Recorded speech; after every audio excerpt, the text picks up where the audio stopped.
আসসালামু আলাইকুম প্রিয় অষ্টম শ্রেণীর শিক্ষার্থী, তোমাদের বার্ষিক পরীক্ষা চলছে। এই ভিডিওতে তোমাদের বার্ষিক পরীক্ষার বিজ্ঞান বিষয় নিয়ে আলোচনা করব। শিক্ষার্থী, এই প্রশ্নটি তোমাদের বার্ষিক পরীক্ষায় হুবহু আসবে কিনা বা কতটুকু অংশ আসতে পারে সেই বিষয়টি আমি ভিডিও শেষের দিক দিয়ে বলে দিব।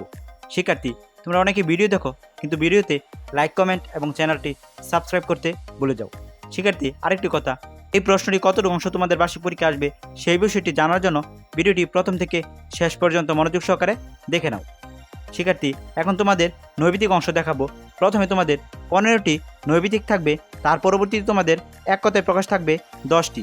এই এক কথায় প্রকাশ এবং নৈবিতিকের উত্তর আমি শেষের দিক দিয়ে তোমাদের দেখিয়ে দিব। তার পরবর্তীতে খ বিভাগে রয়েছে সংক্ষিপ্ত প্রশ্ন 10টি।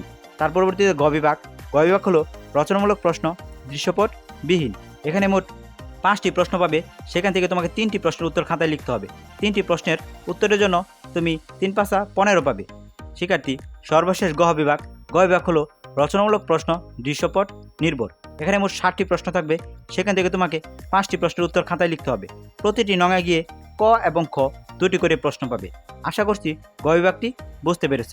এখন 2 নং, এভাবে 3 নং, 4 নং, 5 নং এবং 6 নং, 7 নং এগুলো তোমরা পড়ে নিবে।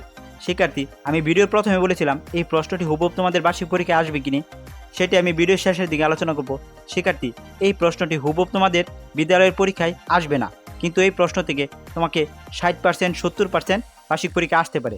তাই পরীক্ষার প্রস্তুতি হিসাবে এই প্রশ্নটি পড়ে নাও। এবং এখন তোমাদের উত্তর দেখাবো। ক বিভাগের এখানে উত্তর রয়েছে 15টি টিক চিহ্ন এবং নিচে এক কথায় প্রকাশের উত্তর রয়েছে, সেগুলো তোমরা ভালোভাবে পড়ে নাও। সর্বশেষ আরেকটি রিকোয়েস্ট করে ভিডিওটি এখানে শেষ করছি। অবশ্যই চ্যানেলটি সাবস্ক্রাইব করে নাও এবং পাশে থাকা বেল আইকনটি বাজিয়ে দাও। তোমাদের বার্ষিক পরীক্ষার জন্য শুভকামনা জানিয়ে ভিডিওটি এখানে শেষ করছি। আল্লাহ হাফেজ।